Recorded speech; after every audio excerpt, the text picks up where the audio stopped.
Issue AP ప్రత్యేక హోదా అంశం మీద అరుణ్ జైట్లీ సమాధానం మీద చర్చ వెళ్దాం. ప్రభాకర్ గారు, సరే, చర్చ సందర్భంగా కాంగ్రెస్ అసంతృప్తి వ్యక్తం చేసి వాకౌట్ చేయడం, నిన్న ఇక తప్పని పరిస్థితుల్లో ఏపీ సీఎం మీ పార్టీ అధ్యక్షుడు చంద్రబాబు బీజేపీ మీద ఆగ్రహం, ఆవేదన, ఆక్రోశం వ్యక్తం చేయాల్సిన పరిస్థితి వచ్చిందా? ప్రత్యేకంగా ఏమీ ఇచ్చింది లేదు కేంద్రం రాష్ట్రానికి, ఇప్పటివరకు అన్ని కలిపి 6,000 కోట్లు మాత్రం ఇచ్చారని సాక్షాత్తు చెప్పిన సందర్భం. అంటే ముఖ్యమంత్రి గారు బాధపడటంలో అర్థం ఉంది. ఎందుకంటే మిత్రపక్షం మొట్టమొదటిసారి బాధపడడంలో, మొట్టమొదటిసారి కాదు, పోయినసారి మొన్న బడ్జెట్ కాకుండా అంతకుముందు బడ్జెట్ విషయంలో కూడా ఆంధ్రప్రదేశ్కి సరిగా కేటాయింపు లేనప్పుడు మా రెక్కలు విరిచేశారు అని కూడా చెప్పడం జరిగింది. ఇది ప్రతిసారి వాళ్ళు సహాయ నిరాకరణలాగా లేకపోతే ఇతర రాష్ట్రాలకు ముడిపెట్టి చేసినటువంటి ప్రతి సందర్భంలో జరుగుతూ ఉంది. అయితే మాకు గత్యంతరం లేని ఒక పరిస్థితుల్లో ఈ రాష్ట్ర అభివృద్ధి కోసం పార్ట్నర్షిప్లో ఉన్నటువంటి ఒక అలయన్స్గా వాళ్ళని అనేక సార్లు బతికిరాడాల్సిన పరిస్థితి వస్తూ ఉంది. అయితే నిన్న ముఖ్యమంత్రి గారి ఆదేశం లేకపోతే ప్రెస్ మీట్లో ఆయన ఆవేదన కానీ లేకపోతే మీరు అన్నట్టుగా ఆక్రోశం కానీ ఇవన్నీ కూడా ఎవరి కోసం అంటే ప్రజల కోసం. కనీసం అంత చర్చ జరిగిన తర్వాత బీజేపీకి ఎలక్షన్లో మాతోటి పార్ట్నర్షిప్లో ఉన్నాం, మేము ఫ్రెండ్లీగా ఉన్నప్పటికీ అలయన్స్లో ఉన్నప్పటికీ మిత్రులైనంత మాత్రాన మేమేం చేయలేము అని అరుణ్ జైట్లీ చెప్పడం అంటే మిత్రధర్మం అసలు అది కాదు కావాల్సింది. బీజేపీ వాళ్ళకి ఏమైనా సరే కాస్తన్న ప్రజల మీద లేకపోతే ఈ దేశ పరిస్థితుల మీద విశ్వాసం ఉన్నట్టయితే ఎన్నికల్లో వాళ్ళు చెప్పినటువంటి ప్రామిసులు ఏంటి? అద్భుతంగా ఈ రాజధానిని మేము నిర్మిస్తాం, మీకు ఏ విధంగా కావాలంటే ఆ విధంగా ఆదుకుంటాం, ఆంధ్రప్రదేశ్ని మా చేతుల్లో పెట్టండి, మేము బంగారు బిడ్డను చేసి చూపిస్తాం అని చెప్పినటువంటి మోడీ, తర్వాత వెంకయ్యనాయుడు గారు ఏదో శుభ్రంగా చేతులు ఎత్తేసినట్టు ఇది మిగతా రాష్ట్రాలు ఒప్పుకోవట్లేదు, రాజ్యాంగం ఒప్పుకోవట్లేదు, రాజ్యాంగ సమస్యలు మేము కొని అసలు హూ ఇస్ నీతి ఆయోగ్ ఎవరు, లేకపోతే 14th ఫైనాన్స్ కమిషన్ ఎవరు, ప్రత్యేక హోదా ఇవ్వడానికి మీకున్న అడ్డంకులు ఏంటి, ప్రజలకు ఇచ్చినటువంటి వాగ్దానానికన్నా ఇవన్నీ ఎక్కువైపోతాయి. అది ముఖ్యమంత్రి గారు ఆవేదన. దీన్ని ఒక అంశం, దీన్ని సరైన పద్ధతిలో వీళ్ళు కావాలని చేస్తున్నారు. కాంగ్రెస్ ఆడిన నాటకం కనబడుతుంది. చర్చ పెట్టారు, చర్చ పెట్టిన తర్వాత మంత్రి దగ్గర నుంచి సమాధానం వస్తుంటే వాకౌట్ ఎలా చేస్తారు? అప్పుడు దాకా మీరు ఓటింగ్ వెళ్ళిపోవటం ఏంటంటే నాకు అర్థం. నిలదీయాల్సినటువంటి కాంగ్రెస్ పార్టీ ఆ రోజు అట్లనే చేసింది, ఈ రోజు అట్లనే చేసింది.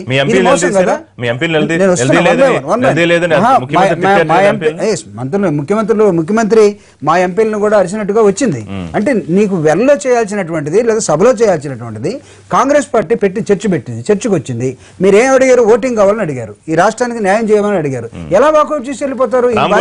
కదా రామకోటయ్య గారు చెప్పిందే చెప్పి 10 సార్లు చెప్పి ఆఖరికి నిన్న మొత్తం మీద ఏదో కొంచెం ఆశ ఉంటే పూర్తిగా చెంబు నీళ్లు జల్లేరా మొత్తం ఆంధ్రప్రదేశ్ ప్రజల ఆశల మీద? అవే కదా, అవే లిస్ట్ చెప్తారు, అవే పేపర్లు తీస్తారు, ఇచ్చిందే చెప్తారు, ఏమీ ఇవ్వలేదు, ప్రత్యేకంగా చేసింది ఏం లేదని సాక్షాత్తు ఏపీ ముఖ్యమంత్రి నిన్న ఆవేదన వ్యక్తం చేస్తూ చెప్పిన సందర్భం మీరు చూసే ఉంటారు. ఇది భారతీయ జనతా పార్టీ తెలుగుదేశం పార్టీతో మిత్రపక్షంగా ఉంది కాబట్టి మేము కూడా ఎక్కువ మాట్లాడాల్సిన అవసరం లేదు. కానీ వాస్తవంగా భారతీయ జనతా పార్టీ తెలుగుదేశం మిత్రపక్షం అవటం వల్ల ఇవాళ చంద్రబాబు నాయుడు గారు ఆంధ్రప్రదేశ్లో ముఖ్యమంత్రిగా కూర్చోగలిగారు. ఈ విషయాన్ని వాళ్ళు గ్రహించాలి, నెంబర్ 1. రెండోది, ఆంధ్ర రాష్ట్రంలో జరిగేటువంటి ఏ కార్యక్రమానికైనా భారతీయ జనతా పార్టీ మా యొక్క అపర్ణ హస్తాన్ని ఎప్పుడూ అందిస్తూ వచ్చింది. ఈ విషయం మర్చిపోయి పదే వాళ్ళేదో మాకు సహాయం చేసినట్టు 2014 ముందు భారతదేశంలో ఉన్నటువంటి పరిస్థితి ఏంటి, ఇవాళ భారతదేశంలో ఉన్న కాంగ్రెస్ పార్టీ భారతదేశాన్ని చేసిన పరిస్థితిలో దేశానికి ఒక మైలురాయిగా ఒక అద్భుతమైన మోడీ గారు రాష్ట్రంలో వస్తున్న సందర్భంలో ఈ దేశానికి కావాల్సినటువంటి అందరికీ ప్రజలకు ఇచ్చారు. ఒక ఆంధ్ర రాష్ట్రంలో ఉన్నటువంటి వాళ్ళకి కాదు, దేశంలో ఉన్నటువంటి అక్రమ సంపాదనలు కానీ అక్రమమైన జరుగుతున్న విధానాన్ని కానీ స్వస్తిపరచడానికి మోడీ గారు భారతదేశం మొత్తానికి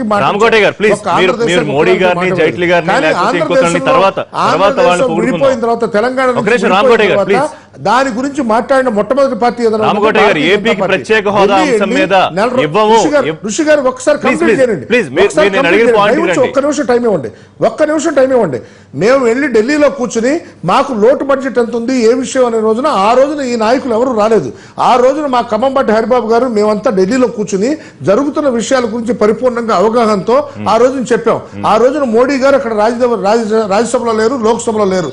ఆ రోజున పోరాడినటువంటి యోధులు ఎవరైతే ఉన్నారో వెంకయ్యనాయుడు గారు కానీ అరుణ్ జైట్లీ గారు కానీ వాళ్ళకి పరిపూర్ణ అవగాహన ఉంది. అయిపోయిన తర్వాత భారతదేశం గురించి భారత ప్రజల గురించి ఒక భారతదేశం మొత్తానికి ప్రధాని ఆయన, ఏదో ఆంధ్రదేశానికి కానీ ఆంధ్రప్రదేశ్ చేసేటువంటి అభివృద్ధి కార్యక్రమాల్లో రూట్ మ్యాప్ చేసి ఇవాళ తీసుకొచ్చిన ఇన్స్టిట్యూషన్స్ మర్చిపోయి ఇచ్చినటువంటి విషయాలు మర్చిపోయి కేవలం 6,000 కోట్లు ఇచ్చిందని చెప్పి మాట్లాడుతుంటే కేవలం 6,000 కోట్లని చట్టంలో ఉన్న వివిధ అంశాల కింద ఇప్పటి వరకు ఏపీకి దాదాపు 6,000 కోట్లు ఇచ్చామని చెప్పింది గౌరవనీయమైన దేశ ఆర్థిక మంత్రి అరుణ్ జైట్లీ గారు చెప్పారు. ఏమండి ఋషి గారు ఒక్క విషయం అండి, మీకు ఏదైతే కావాలో అవి చేసుకోవడానికి పరిపూర్ణమైనటువంటి అవగాహన కల్పించినటువంటి పార్టీ ఏదైనా ఉందంటే భారతీయ జనతా పార్టీ. నువ్వు రాజధాని కోసం గ్రామాలు తీసుకుంటున్నావు, నీ గురించి ఏమైనా మాట్లాడామా? మేము ఏ విషయం గురించి మాట్లాడలేదు. రాష్ట్రంలో అభివృద్ధి కార్యక్రమాలు చేస్తున్నారని చెప్పి బేష్ అని భుజం తట్టి ముందు పంపించాం. ఇవాళ ఏదో భారతీయ జనతా పార్టీకి మేమేదో సహాయం చేసాం, ఈ రాష్ట్ర ప్రజలందరిలోకి ఒక ఊపు తీసుకెళ్తున్నారు. ఏ విధంగా తీసుకెళ్తున్నారంటే ఏదో మేము మా వల్ల మీరు చాలా తెలుగుదేశం పార్టీ కేడర్ లో కూడా మన మిత్రపక్షంగా ఉన్నారో మీరు మాట్లాడే మా వల్ల మీరు అధికారంలో కూర్చుని, మా వల్ల ఇప్పుడు మీరు ఆంధ్రప్రదేశ్ ముఖ్యమంత్రిగా మీరు కూర్చుని మీ యొక్క శక్తియుక్తులన్నీ అందరికీ తెలుసు, ఏమైందో తెలుసు. ఈ విషయం గురించి మీకు తెలుసు. మేము ఎప్పుడైతే మా యొక్క అప్పుడే కిందసారి ముఖ్యమంత్రి 29 మంది ఎంపీలు ఉన్నాం, మేము మా చేతులు మా రెక్కలు వెరగొట్టారు, మేమేం తీసుకోలేదన్నారు. ఆ రోజున గ్రామీణ వికాస్ ఎంత డబ్బులు ఇచ్చామో అక్కడ కూర్చున్న వేణుగోపాలాచారి గారికి తెలుసు. ఆయన దాంట్లో ప్రయాణం చేస్తున్నారు. రామకోటయ్య గారు please, sorry to say this. Ramakotaiah గారు బీజేపీ స్తోత్ర వల్లించదలుచుకుంటే దానికి సందర్భం కాదు. ఒక ప్రత్యేక నిర్దిష్ట సందర్భంలో ఆంధ్రప్రదేశ్ ప్రత్యేక హోదా మీద రాజ్యసభలో చర్చ జరిగింది. అక్కడ శూన్యహస్తం చూపించారు, దాని మీద ఇక్కడ చర్చ. దాని గురించి మాట్లాడితే మంచిది తప్ప బీజేపీ వల్ల తెలుగుదేశం ఉంది, తెలుగుదేశం వల్ల బీజేపీ, మీరు ఇద్దరు కూడా ప్రజలు ఓట్లు వేయడం వల్ల మీరు చెప్పిన మాటలు మీరు ప్రత్యేక హోదా కల్పిస్తాము 5 ఏళ్ళు కాదు 10 ఏళ్ళు కాదు 15 ఏళ్ళని అంతేగాని వేరే విధంగా చెప్పట్లేదు.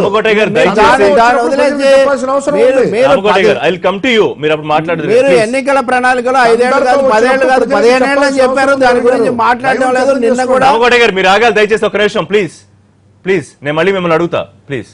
మీరు నిర్దిష్టంగా ప్రత్యేక హోదా గురించి నిన్న జరిగిన చర్చ మీద అడుగుతుంటే అక్కడ అరుణ్ జైట్లీ గారు దాన్ని దాటేసి ఏదేదో చెప్తారు, ఈయన ఏదేదో చెప్తారు. దానివల్ల ఉపయోగం ఇప్పుడు వెంకయ్య నాయుడు గారు దేవాంతకుడు కథ ఒకటి చెప్పారు ఎన్టీఆర్ది, మంచిదే అనుకుంటే పుణ్యం రాదు, నిజంగా చేస్తే వస్తుందని. బీజేపీ పరిస్థితి ద్వారా ఆ కథ వెంకయ్య నాయుడు గారికి ఇప్పుడున్నటువంటి బీజేపీ ప్రభుత్వానికి పూర్తిగా వర్తింది. మీరు ప్రత్యేక హోదా అడిగారు, ఇప్పుడు ఇవ్వడం లేదని మీరు ఇప్పటికైనా చెప్పండి. 14వ ఆర్థిక సంఘం అర్థం లేని విషయము. ఫిబ్రవరిలో రాష్ట్ర విభజన జరిగితే జనవరి 13న నియమించబడినటువంటి 14వ ఆర్థిక సంఘం ఏ విధంగా చేస్తుంది? ఆర్థిక సంఘం కింద చాలా ఇచ్చామని అరుణ్ జైట్లీ గారు చెప్పిన లెక్కలు చూద్దు తప్పు. ఆంధ్ర తెలంగాణలో కలిపినా కానీ 13వ ఆర్థిక సంఘం కింద వచ్చిన దానికంటే 0.4% 2 రాష్ట్రాలకి ఇప్పుడు తక్కువగా వస్తున్నాయి.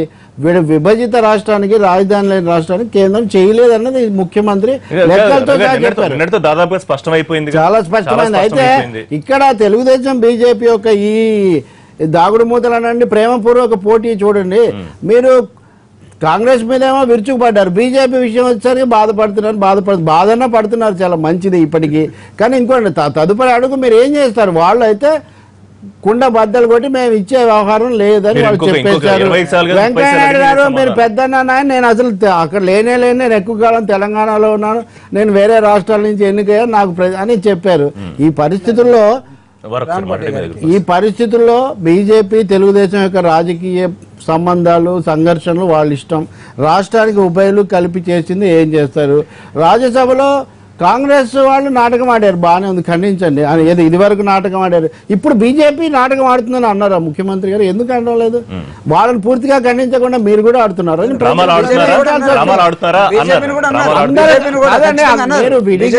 అందరూ కలిసి ఆడుతున్నారు అన్నారు, అందరూ కలిసి ఆడుతున్నారు.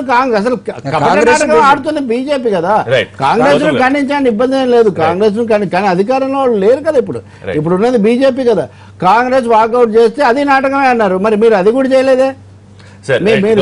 రక్తం మరుగుతుంది, ఆంధ్రజ్యోతిలో రక్తం మరుగుతుంది, కానీ రాజ్యసభలో అయితే రక్తం మరిగిన సూచనలు ఏం కనిపించలేదు. గౌతమ్ గారు, సరే రక్తం మరిగిందా? కాంగ్రెస్ సభ్యులకు మాత్రమే మరిగిందా? తెలుగుదేశం పార్టీ సభ్యులకు మరగలేదా? మరి అధ్యక్షుడు ఎంపీలని హెచ్చరించారు, లేకపోతే మీరు సరిగ్గా పర్ఫామ్ చేయలేదని తిట్టారని వార్తలు వస్తున్నాయి. వాకౌట్ చేయడం మీద కూడా విమర్శ చేశారు. రిషి గారు, ఈ మొత్తం చర్చ అంతా రాజ్యసభలో 2 రోజులు సుమారు 7 గంటల పాటు 6:30 గంటల 2 రోజుల తర్వాత మీరు పారిపోయారన్నారు. ఒక మాట ముఖ్యమంత్రి గారు ఏమన్నారనేది నేను మీరు అన్నదాన్ని కంక్లూడ్ చేస్తాను. 6:30 గంటల పాటు చర్చ జరగటానికి ఎవరు బాధ్యులు, ఎవరు దాన్ని చర్చ తీసుకొచ్చారు? కేవీపీ గారు ప్రైవేట్ మెంబర్ బిల్ పెట్టి ఏడాది క్రితం నుంచి చేస్తున్న పోరాటం ద్వారా కదా ఈవేళ రాజ్యసభలో చర్చకు వచ్చింది. ఎవరు కాంగ్రెస్ పార్టీ డెలిగేషన్ వెళ్ళి 11 రాజకీయ పార్టీలని కలిసి మీ మద్దతు ఇవ్వండి, ఆంధ్రప్రదేశ్కి ప్రత్యేక హోదా కావాలి, మాకు అన్యాయం జరిగిందని సమీకరణ చేసి 11 రాజకీయ పార్టీలు మద్దతు తీసుకొచ్చి దేశం అంతా ఆంధ్రప్రదేశ్ ప్రజల వైపు మాట్లాడి రాజ్యసభలో మాట్లాడి ప్రయత్నం చేశారు. డ్యామేజ్ కంట్రోల్ ప్రయత్నం చేశారు.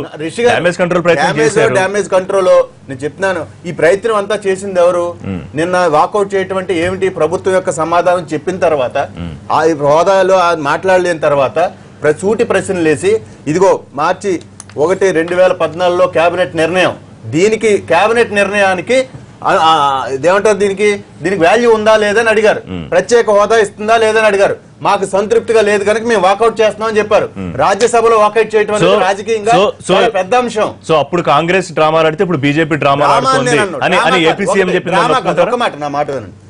నేను ముఖ్యమంత్రి గారు ఎక్కువ డ్రామాలు ఆడుతున్నారని చెప్పదలుచుకున్నాను. ఎందుకనంటే గత 2 సంవత్సరాలుగా, ఏడాదిన్నరగా కాంగ్రెస్ పార్టీ 1 కోటి సంతకాల ఉద్యమం ప్రారంభించినప్పుడు ఇదే ముఖ్యమంత్రి గారు హేళన చేసి వీళ్ళకి 10 లక్షల ఓట్లు రాలేదు, 1 కోటి సంతకాలు ఎలా చేస్తారని హేళన చేసి ప్రత్యేక హోదా చట్టంలో పెట్టలేదు, అర్హతల్లో ఏపీకి అది సంజీవని కాదు, కాంగ్రెస్ అడ్డగోలుగా విభజించింది.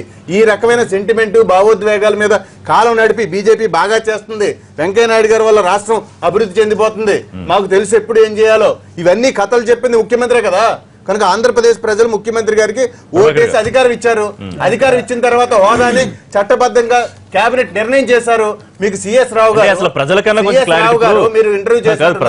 క్లారిటీ వస్తే బెటర్. కాంగ్రెస్ బీజేపీ డ్రామాలనేమో తెలుగుదేశం డ్రామాలనేమో మీరు అంటారు. ప్రజలకు అర్థం కావాలి కదా అసలు ఎవరు డ్రామాలు. రాజకీయాలు వేరేప్పుడు మాట్లాడొచ్చండి, ఎన్నికలప్పుడు రాజకీయాలు మాట్లాడొచ్చు, ఎన్నికలప్పుడు ఎవరు ఎత్తుకెళ్ళి వాళ్ళు వేసుకోవచ్చు, అలా ఉంటే బాగానే ఉంటుంది. కానీ ఎన్నికలు లేనప్పుడు పోరాట విషయంలో కాంగ్రెస్ చేసిన డ్రామా ఏంటి చెప్పండి? ఎన్నికలు లేనప్పుడు కూడా రాజకీయ కాంగ్రెస్ పార్టీ రాజకీయ పార్టీలు డ్రామాలు ఆడుతున్నాయి. తెలకపల్లి రవి గారిని ప్రత్యేక హోదా ఉద్యమంలో సిపిఐ దగ్గరికి, సిపిఎం దగ్గరికి, 11 రాజకీయ పార్టీల దగ్గరికి తిరిగి వాళ్ళ మద్దతు కూడగట్టి చర్చ చేసిన కాంగ్రెస్ పార్టీని డ్రామా అని అంటారా? వారు చెప్పమనండి. ఇక్కడ ముందు రామకోటయ్య గారికి అసలు మేము లేకపోతే మీరు లేరు అనేది ఆయన ఇది చాలా చాలా తప్పుడు సంకేతాలు పంపించే ఆర్గ్యుమెంట్. ఇది వాళ్ళు కావాలని చేస్తున్నారేమో కానీ మేము లేకపోతే మీరు లేరని మేము కూడా అనొచ్చు, కానీ మేము ఆ స్థాయికి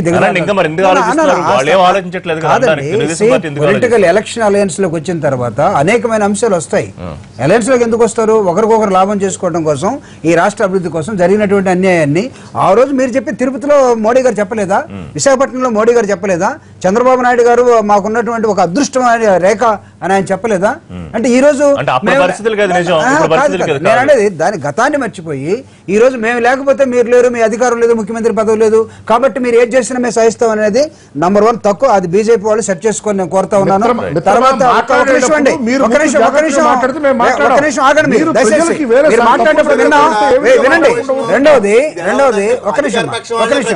రెండవది ఇక్కడ అధికార ప్రతిపక్షాలుగా ప్రజలకి సమాధానం చెప్పడం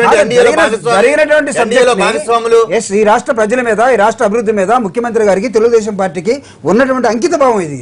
మీరు ఎవరో మీ ఇష్టం వచ్చినట్టుగా ఒక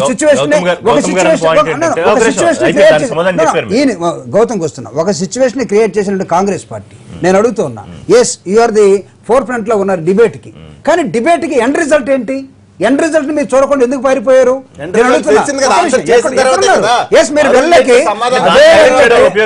అందుకే ముఖ్యమంత్రి గారు దీనికి బాధ్యత వహించాలంటే ముఖ్యమంత్రి గారు ఈ రాష్ట్ర ముఖ్యమంత్రి గారు ఈ రాష్ట్ర అభివృద్ధి కోసం ఆయన చేస్తున్నటువంటి మేము కేంద్రం మీద అవసరమైన అన్ని మార్గాలను ఎంచుకొని అందరి దగ్గరికి వెళ్ళి రాష్ట్ర అభివృద్ధి కోసం తిరుగుతున్నాం అన్నారు. ఇక్కడ దయచేసి ఒక సూటి ప్రశ్న. 2 ఏళ్లు అయిపోయింది, రాష్ట్ర ప్రయోజనాల కోసం ముఖ్యమంత్రి గారు ఓపిక వహించారు. ఇవాళ తేలిపోయింది, ఎంత లెక్క ఇచ్చామో సాక్షాత్తు అరుణ్ జైట్లీ గారి సభలో చెప్పారు. ఇవాళ ఏం చేయబోతున్నారు చెప్పండి? ఎస్, మేము ఏం చేయబోతున్నాం అనేది ఇక్కడ చెప్పే అంశం కాదు, కానీ ఖచ్చితంగా we're going to take a decision, very serious decision. So దీన్ని ఈ రాష్ట్ర ప్రజల అభివృద్ధి, ఈ రాష్ట్రం మీద ఉన్నటువంటి అంకిత భావంతో చేస్తున్నటువంటి దాన్ని. అయితే ఇక్కడ ఒక అంశం నేను అడుగుతున్నా, Congress party BJP party Congress కానీ బీజేపీ ఒక నిమిషం, ఇందాక ఆయన అన్నాడు మాకు రాష్ట్రం ఒక్కటే కాదు దేశం అంతా ఇంపార్టెంట్, మా పర్స్పెక్టివ్ టోటల్ గా డిఫరెంట్ గా ఉంది. కానీ అలాంటి వాళ్ళు మీరు ఆంధ్రప్రదేశ్కి వచ్చి మీరు ఈ ఆంధ్రప్రదేశ్ ని బంగారు ఆంధ్రప్రదేశ్ చేస్తామని, అద్భుతమైన ఆంధ్రప్రదేశ్ చేస్తామని చెప్పడం అర్థం ఏంటి?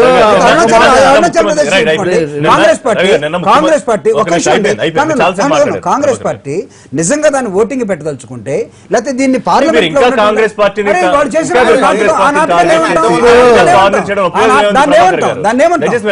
దాన్ని ఏమంటాం? బీజేపీ మాకు ఇచ్చినటువంటి అనేకమైన అంశాలు మాట తప్పుతూ ఇప్పుడు కాంగ్రెస్, బీజేపీ, టీడీపీ, కొంతవరకు వైసీపీ వీటి గురించిన చర్చలు నడుస్తున్నాయి తప్ప రాష్ట్రానికి రావాల్సింది ఎందుకు రాలేదు? దాని మీద ఫోకస్డ్ గా పెట్టడానికి, దాని మీద అందరినీ కలుపుకొని ఏం చేయాలి అది లేదు. అన్ని ఆప్షన్స్ వీరు అంటున్నారు కానీ మేము సీరియస్ గా ఆలోచిస్తున్నామని. ముఖ్యమంత్రి గారు అయితే అలా అనలేదు. నిన్న కూడా ఆయన మేము ఆచితూచి అడుగేస్తాము, మరోసారి విజ్ఞప్తి చేస్తున్నాం, మనవి చేస్తున్నాం ఈ భాషలో మాట్లాడారు తప్ప మీరు కాంగ్రెస్ మీద, వైసీపీ మీద, వంటికాల మీద వెళ్తున్నారు. సీతారాం యేచూరి గారు బాగానే మాట్లాడారు అంటున్నారు. ఇంకోవైపున 18 పార్టీలు టీఆర్ఎస్ తో సహా దీన్ని బలపరిచినప్పుడు ఈ 18 పార్టీల మద్దతు తీసుకొని ముందుకెళ్ళడానికి మీకు ఏం ఆటంకం వచ్చింది? ప్రభుత్వం నుంచి బయటకు వస్తారా లేదా మీరు చూసుకోండి. ఈ అఖిలపక్ష దృక్పథం, ఆంధ్రప్రదేశ్ అంతటి యొక్క దృక్పథం మీరు తీసుకున్నారా? తీసుకోలేదు. నిన్న కూడా చెప్పలేదు. 18 మంది బలపరచడానికి సిద్ధంగా ఉంటే కూడా మీరు వాళ్ళ మద్దతు తీసుకోకపోవడానికి కారణం ఏంటి? అలాగే వీళ్ళని ఇంత తీవ్రంగా విమర్శిస్తున్న వాళ్ళు బీజేపీ కూడా నాటకమాడింది. బీజేపీ ప్రధాన పాత్రధార ఇప్పుడు నిరాకరణలో, తిరస్కరణలో. కాంగ్రెస్ ప్రధాన పాత్రధార, లేకపోతే ఇంకా వేరే వైసీపీ ప్రధాన పాత్రధార. కాబట్టి టీడీపీ బీజేపీ పట్ల ఖచ్చితమైన వైఖరి తీసుకోవడానికి కానీ ఇప్పటి వరకు జరిగిందని ఎండగట్టి ప్రజల ముందుకు వెళ్ళడానికి సిద్ధంగా లేదు. వేణుగోపాలాచారి గారు, ఇప్పుడు ఒకటి తెలంగాణ సమస్య కూడా వేణుగోపాలాచారి గారు అన్నారు. తెలంగాణ కూడా వచ్చాయి ఇక్కడ. అవును, తప్పకుండా. ఎందుకంటే రీఆర్గనైజేషన్ యాక్ట్ ప్రకారంగా యాక్ట్ లేదని చెప్పడం జరిగింది. వీళ్ళ 2 సంవత్సరాల నుంచి ప్రత్యేక హోదా గురించి మాట్లాడడం జరుగుతున్నది. ఒకటి, ప్రత్యేక హోదా అన్నది యాక్ట్లో లేనప్పటికీ కూడా ఓకే, మోడీ గారు చెప్పారా, ఎలక్షన్ హామీలు చెప్పినరా నేను దాని లోతుకోలేసుకోవాలి. కానీ ఎప్పుడైతే మోడీ ప్రభుత్వం వచ్చిన తర్వాత ప్లానింగ్ కమిషన్ రద్దు చేసిన తర్వాత టీమిండియా అని చెప్పి పెట్టడం జరిగింది. టీమిండియా పెట్టడం వల్ల ఈరోజు మరి ఇప్పుడు ఉన్న ఈశాన్య రాష్ట్రాలకి అయితే ప్రత్యేక హోదా బార్డర్లో ఉంటుంది, హిల్లక్ ఏరియాలో ఉంటుంది, ఆ ప్రాబ్లం ఉంటుంది అని చెప్పి ఉద్దేశంతో అక్కడ ప్రత్యేక హోదా ఉంది. ఆ ప్రత్యేక హోదా కూడా రివైజ్ చేయాలన్న ఆలోచనలో ఈరోజు కేంద్ర ప్రభుత్వం ఉన్నది. అటువంటప్పుడు ప్రత్యేక హోదా గురించి నాకు తెలిసినంత వరకు నా వ్యక్తిగత సూచన ఏంటంటే అసలు ప్రత్యేక హోదా అన్న విషయం మర్చిపోయి ఇంకా వేరే అన్యదా ప్రయోజనాలు కూడా కేంద్రమే ఒత్తిడి తీసుకపోతే ఎట్లా తేలిపోయింది. అది ఆటోమేటిక్ గా టీమిండియా వచ్చినప్పుడే తేలిపోయింది. టీమిండియా వచ్చినప్పుడు కానీ ఇందాక ఒకే రవి గారు చెప్పినట్టు 14 ఆర్థిక సంస్థలు సంబంధం లేదు యాక్చువల్గా ఇది. ఎందుకంటే జనవరిలో కాన్సెల్ అయింది. ఫైనాన్స్ కమిషన్ ప్రకారంగా డివాల్యుయేషన్ మెథడ్ పెట్టారు కనుక ఈరోజు అన్ని రాష్ట్రాల్లో ఈరోజు పాపులేషన్ ప్రకారంగా దాంట్లో ఉన్న వెనుకబాటుతనం ప్రకారంగా ఇస్తారు. కానీ టీమిండియా పెట్టడం వల్ల ప్రత్యేక హోదా ఒక రాష్ట్రానికి ఇవ్వడం జరగదు. ఎందుకంటే ఏ విషయం చర్చించినా కూడా నీచాకు రిఫర్ చేస్తుంది. ఇప్పుడు ఈరోజు మేము మా దగ్గర తెలంగాణలో సన్న బియ్యం కోటా పెంచమని చెప్పినప్పటికీ కూడా నీతి ఆయోగ్ రిఫర్ చేశారు కన్సర్న్ మినిస్టర్. కనుక నీతి ఆయోగులు వచ్చిన తర్వాత ఈ రోజు ఏ రాష్ట్రానికి కూడా ప్రత్యేక హోదా ఉండదు. ఆ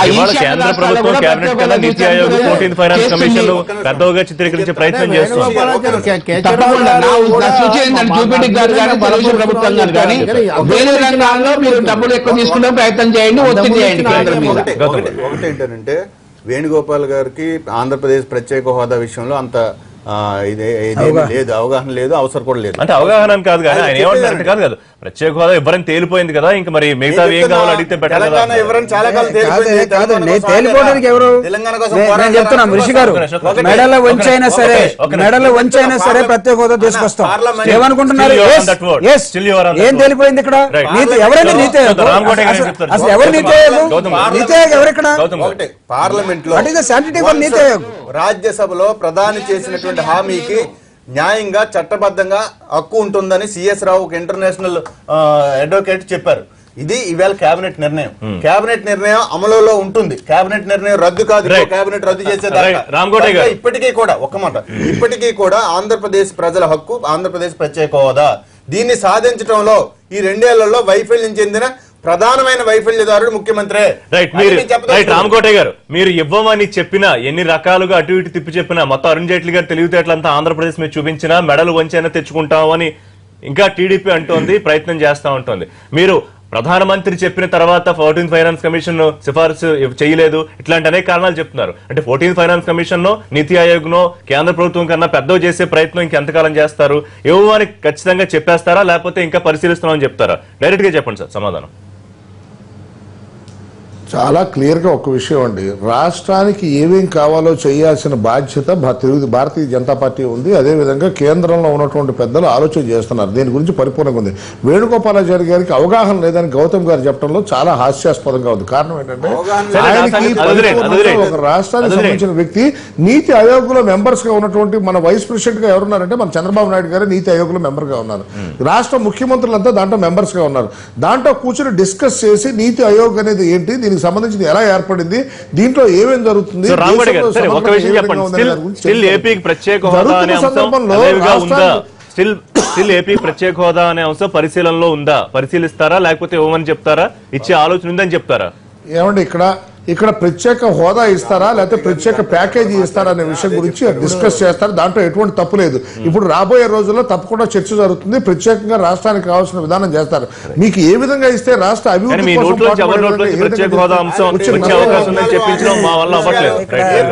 అరుణ్ జైట్లీ గారు చెప్పిన దాంట్లో చాలా స్పష్టంగా ఇంకా చెప్పేశారు.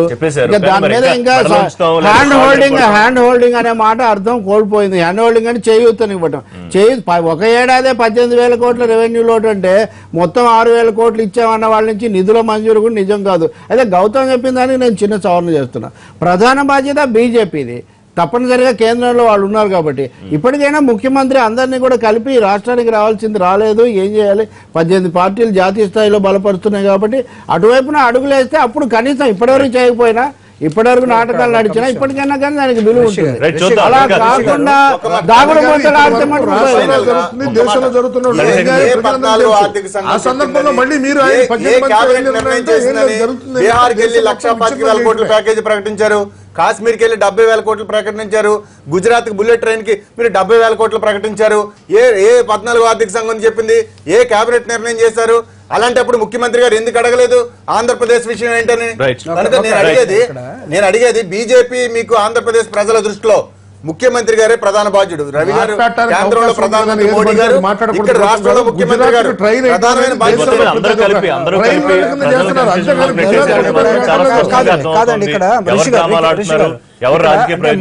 మాకు తెలుగుదేశం పార్టీకి ఒక ప్రధానమైన బాధ్యత ఉంది.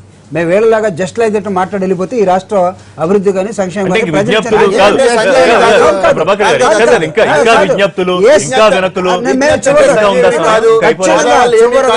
అంటే ఏమో ఒక నిర్ణయం తీసుకునేంత వరకు చివరి దాకా వాళ్ళని బతిలాడుతూనే ఉంటాం. ఖచ్చితంగా 3 ఏళ్ళ 2 ఏళ్ళ లేకపోతే ఇంకొక 1 ఇయర్ ఇవన్నీ కూడా ఒకటి పొలిటికల్ నిర్ణయం. ముఖ్యమంత్రి గారు చెప్పినట్టుగా it will take only 2 minutes. బతిమాలుతాం అనే దాని ధరకు వస్తే